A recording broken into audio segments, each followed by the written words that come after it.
Olá pessoal, dando continuidade às nossas aulas de manutenção no módulo 3, hoje eu vou trazer para vocês na unidade 1 a recuperação de elementos mecânicos. A minha intenção foi trazer para vocês a parte de elementos mecânicos voltados para a manutenção, porque a disciplina de elementos mecânicos ela não existe no curso, mas é muito interessante vocês saberem. Então, eu trouxe para vocês aqui algumas coisas que eu julgo necessárias para o conhecimento de vocês no nosso curso. Recuperação de elementos mecânicos. Na manutenção de máquinas ou equipamentos, deve-se levar em consideração as solicitações mecânicas atuantes, pois os desgastes, as deformações e mesmo as trincas podem ser causadas por elas.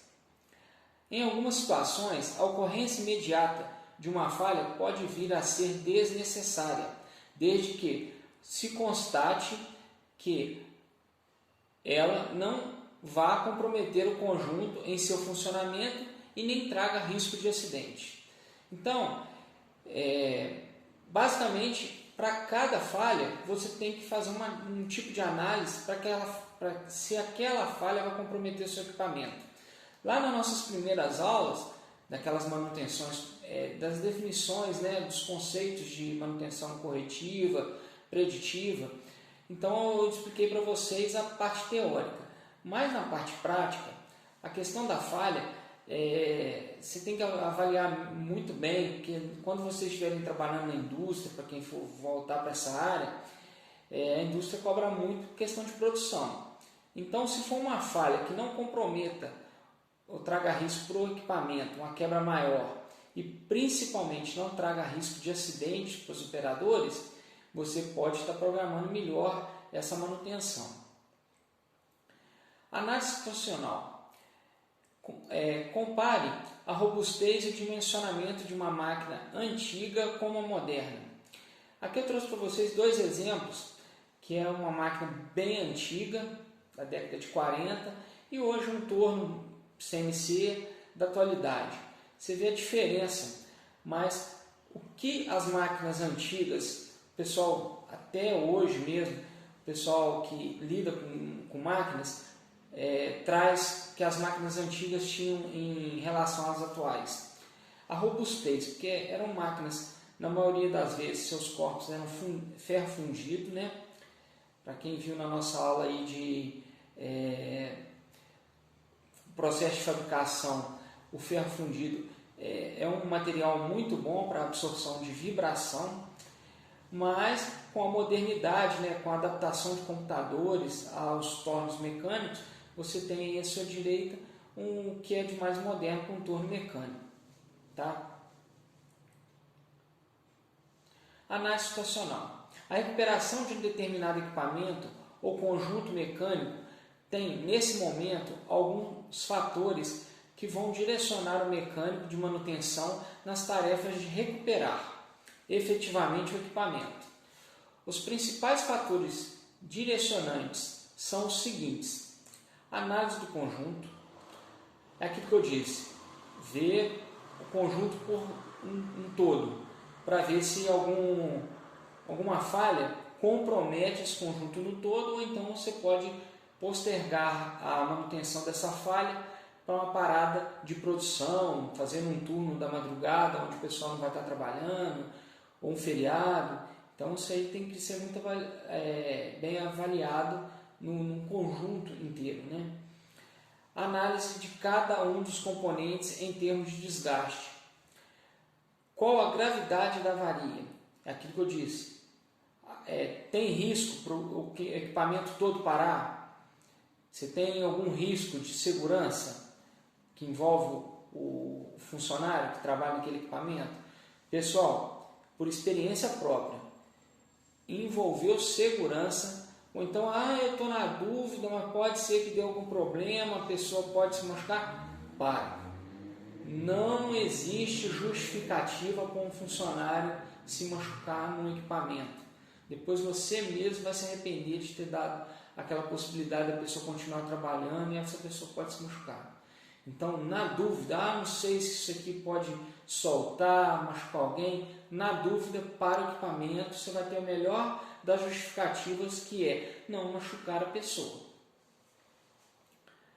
Quais elementos podem ser aproveitados? Aí é uma questão de, já na própria manutenção, né, quando você faz um desmonte do equipamento, quais as peças que podem ser aproveitadas, dependendo, né, de uma quebra maior, que o funcionário também pode ter causado essa quebra, avaria no equipamento.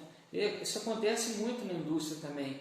O funcionário também, por ser um ser humano, ele pode estar num dia onde ele está distraído, ele coloca uma ferramenta ou posiciona a peça que ele vai estar trabalhando naquela máquina de forma incorreta e acaba quebrando a máquina. Isso acontece também, entendeu?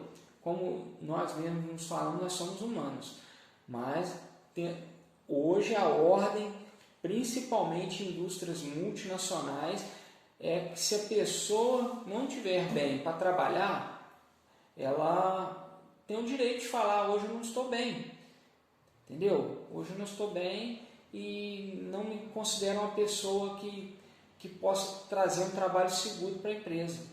Isso aí está acontecendo e não é pouco não, tá? O que não pode é aquela indústria que fica cobrando números de produção sem se atentar para a segurança, querendo só produção, produção, produção, na hora que vê um funcionário machuca gravemente. Isso aí não é admissível. Recuperação de subconjuntos com movimentos.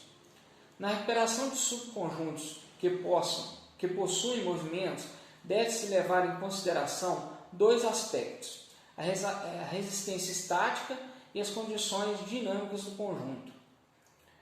Em termos de solicitações dinâmicas, as seguintes características devem ser consideradas: resistência a vibrações, choques, rupturas, aquilo que eu disse para vocês, as máquinas mais antigas, que tinham seu corpo feito em ferro fundido, tinham esse melhor item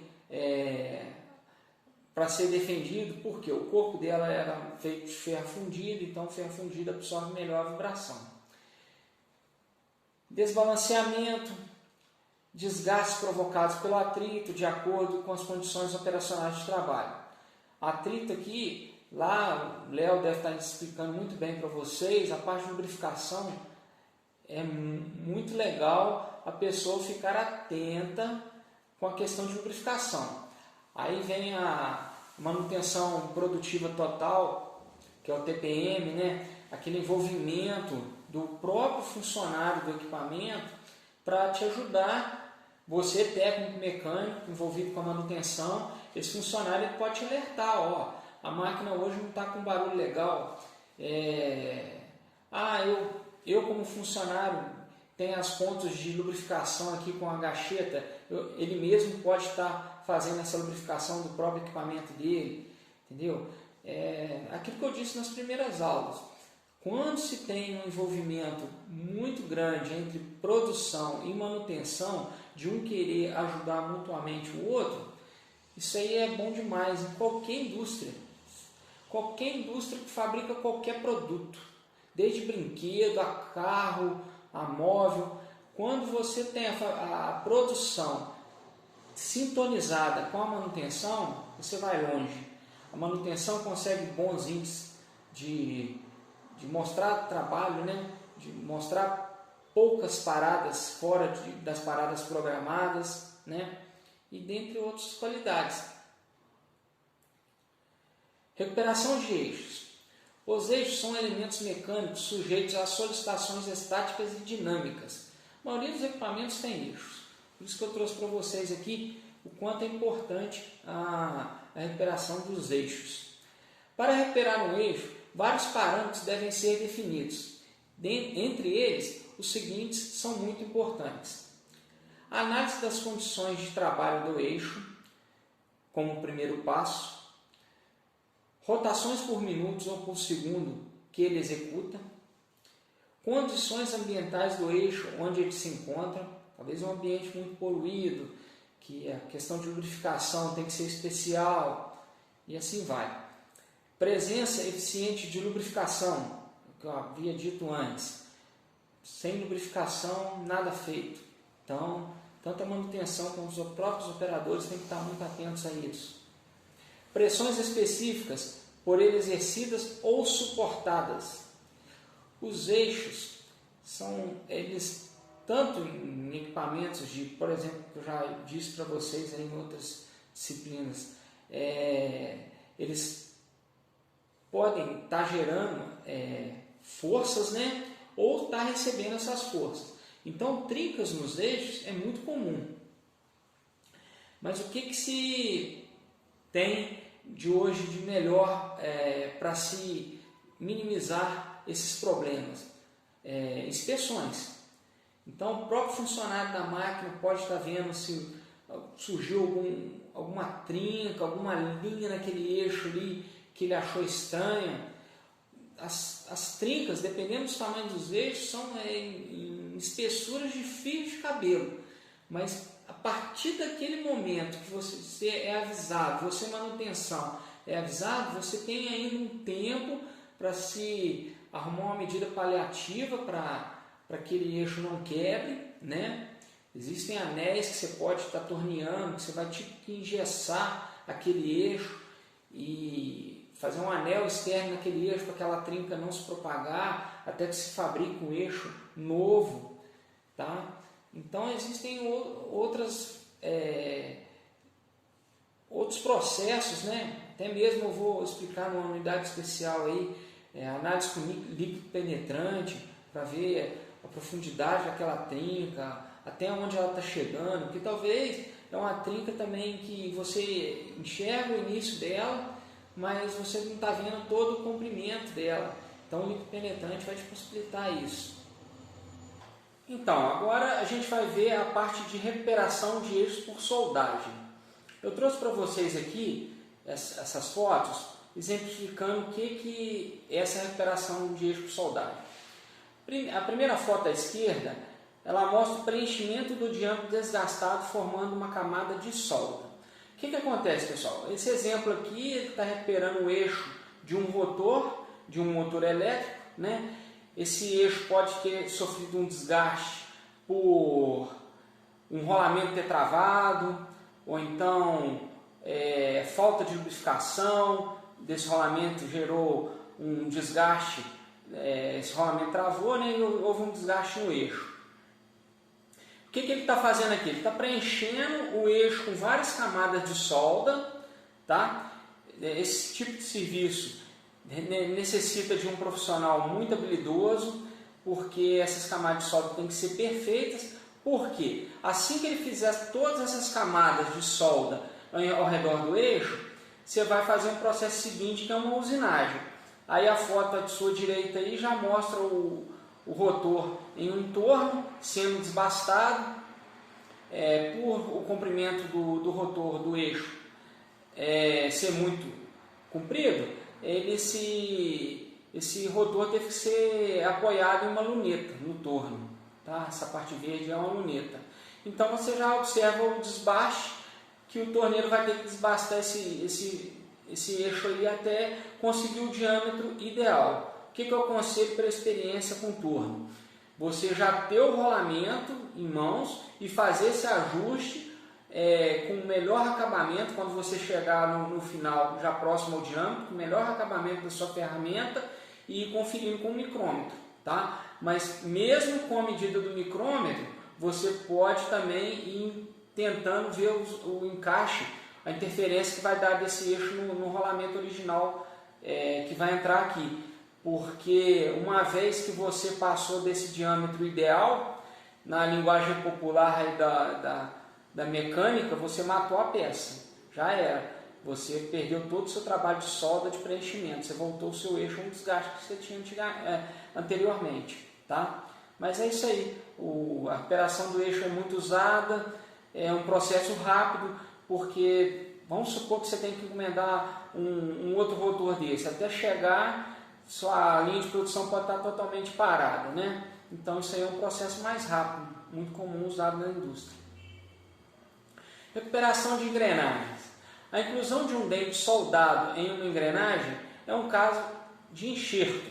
Normalmente o dente incluso nunca será perfeito, o que mais cedo ou mais tarde virá prejudicar as demais engrenagens que trabalham acopladas com a que recebeu o dente enxertado.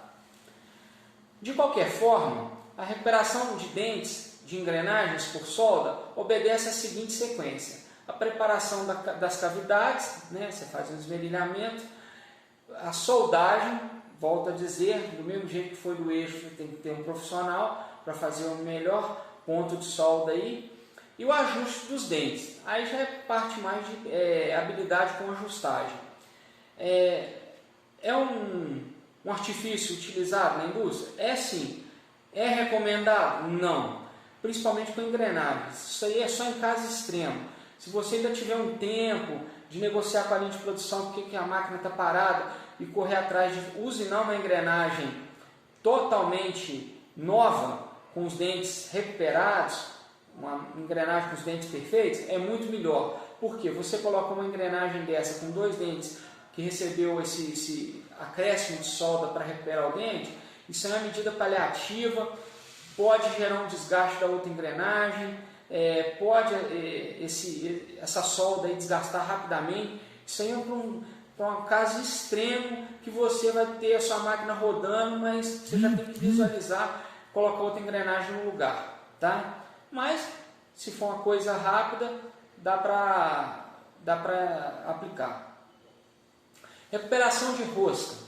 As roscas apresentam normalmente 2 danos típicos: quebra do parafuso por cisalhamento do corpo ou da cabeça e rosca interna variada, entre parênteses espanada. Bom, vamos lá o primeiro. Quebra da rosca do corpo do parafuso com a cabeça. Vocês observam nessa foto aí que você tem o corpo do parafuso, você tem um diâmetro menor com um diâmetro maior da cabeça. O que acontece no encontro desses 2 diâmetros? Você tem um ângulo de 90 graus. Concordam comigo? Nesse ângulo de 90 graus, a gente chama de um problema que ocorre com as peças, que ocorrem quebras, que você tem nesse ponto do 90 graus, no encontro dele, um concentrador de tensões. Então, por isso que as tensões, os esforços que vão estar aí na cabeça do parafuso, no corpo, quando chegam nesse ângulo, no início desse ângulo de 90 graus, você tem um concentrador de tensão, então ocorre a quebra da cabeça do parafuso com o corpo. Essa foto aí, você já teve uma quebra da parte da rosca do parafuso, né? Já é um outro caso, que aí sim você pode ter um esforço muito grande na rosca do parafuso. Talvez esse filete aí, ele teve nessa parte aí uma entrada mais forte da ferramenta, aí você criou nessa parte do filete da rosca um concentrador de tensão também, tá? Mas o outro problema também é o desgaste, né, da rosca avariada, que aí a gente fala que a rosca está espanada. A forma do seu filete triangular, quadrado, seja o que for a sua rosca, ela com muita montagem, desmontagem ou por um aperto insuficiente da última vez, essa rosca por vibração foi espanando, né? Foi desgastando a crista do filete, então você perde esse parafuso também, a rosca interna também, por esse motivo. Quebra de parafuso por cisalhamento. Neste caso, para extrair a parte restante, improvisa-se um alongamento para a chave fixa, ou então usa-se um extrator apropriado para os casos que a seção da quebra esteja situado no mesmo plano da superfície da peça. Eu trouxe para vocês aqui essa figura, que aí vocês vão poder visualizar melhor. Na verdade, esse estojo aqui é um estojo do saca parafuso, né? Que na verdade é tipo um macho, só que de uma rosca de formato diferente da do macho, que abre a rosca triangular. Esse macho, a figura aí apresenta muito bem um desenho que vai de A a E. O que acontece nesse exemplo? Você tem a quebra do parafuso, né? Aí você tem que extrair o resto do corpo do parafuso que está alojado na sua máquina, na sua peça, seja o que for aí na letra B. Então você faz um furo com a broca normal, um furo guia, depois você vem com o macete na letra C, bate esse saca estojo, né? Então primeiro você vai girar com um desandador na letra D aí, no sentido da rosca, depois você vai fazer um sentido inverso. Aí ele vai trazer o restante do parafuso que ficou lá alojado, quebrado dentro da sua peça ou da sua máquina. É usável, entendeu? Mas, dependendo do caso, não é aplicável também você sacar com esse tipo de ferramenta. Vou dar um exemplo para vocês que aconteceu comigo quando eu fazia o meu Senai. A gente tinha uma peça que era um compasso, mas um compasso de aço, né? Então eu estava abrindo a rosca, que era um furo de 1/8, e esse furo não era vazante, era o furo onde você ia colocar o parafuso que regulava a perna do compasso, uma perna de metal também. Então eu, na época, doido para sair de férias, eu estava meio acelerado lá na oficina, então eu esqueci que esse furo não era vazado, eu quebrei um macho dentro desse furo. Então, para sacar esse pedaço de macho que ficou no interior da rosca, foi impossível usar esse método aqui do saco estojo, porque o macho é uma peça igual a uma broca, ele já é de um aço rápido, temperado, então tentou-se fazer meu instrutor na época do Senai, tentou até fazer um recozimento, né, que é um aquecimento, para reverter essa têmpera do macho, para tentar furar e com isso eliminar o material do macho que estava dentro da rosca, mas sem sucesso.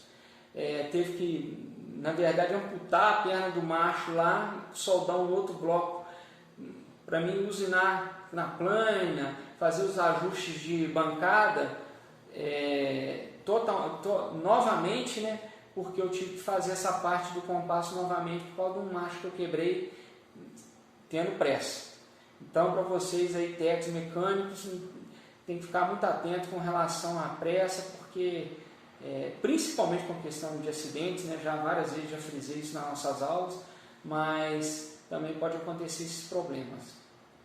Aqui por último, eu trouxe para vocês um exemplo prático, usado também na indústria, a rosca interna variada. Há várias maneiras de recuperar uma rosca interna variada. O mais recomendável é passar o macho da rosca original, caso ela só esteja meio espanada, né, meio danificada, você passando o macho original da rosca, você pode estar recuperando. Mas caso os filetes da rosca estejam muito comprometidos, que é aquilo que eu disse para vocês, desgastados, né, espanados, estejam comprometidos ou não existam mais, adiciona-se insertos, que é essa parte verde aí de rosca, como exemplo abaixo. Essa parte verde eles chamam de inserto. Você faz um furo maior do que a sua rosca original do seu parafuso, abre uma rosca do diâmetro desse inserto, aí você passa uma cola, aí no exemplo, aí na sua foto à sua esquerda, eu não estou vendo a aplicação ainda da cola, né? Geralmente essa cola é de cor vermelha, ela vai ficar entre o filete, então o inserto, a partir do momento que você gira ele para ele entrar nessa rosca maior que você abriu, essa cola vai travar esse inserto. Aí depois sim você vai poder fazer o manuseio normal desse parafuso aí de cor preta aí, normalmente. Para vocês entenderem melhor uma aplicação desse tipo de artifício, de inserto, que no caso é uma rosca espanada, é muito comum em blocos de motores, na parte do cabeçote, onde você faz o rosqueamento da vela de ignição, talvez por displicência do mecânico que vai mexer com a vela, ele entra com a vela meio enjambrada, aperta e acha que apertou, mas o carro com toda a vibração, depois essa vela fica bamba, então costuma até cair, né? E um artifício que existe para bons mecânicos é depois que já houve um desgaste da onde essa vela tinha que ficar, né? Eles fazem a aplicação de um inserto. Você faz um furo maior, abre uma rosca maior, mas aí no caso a vela estaria no lugar desse parafuso preto, entendeu? A rosca original da sua vela seria o parafuso preto. aí você consegue novamente um aperto de acordo com a rosca da vela do carro, então você consegue novamente ter o seu motor funcionando normalmente, mas com um artifício aí. É o que tinha para hoje, pessoal. Espero que vocês tenham gostado da nossa aula. Até o nosso próximo encontro.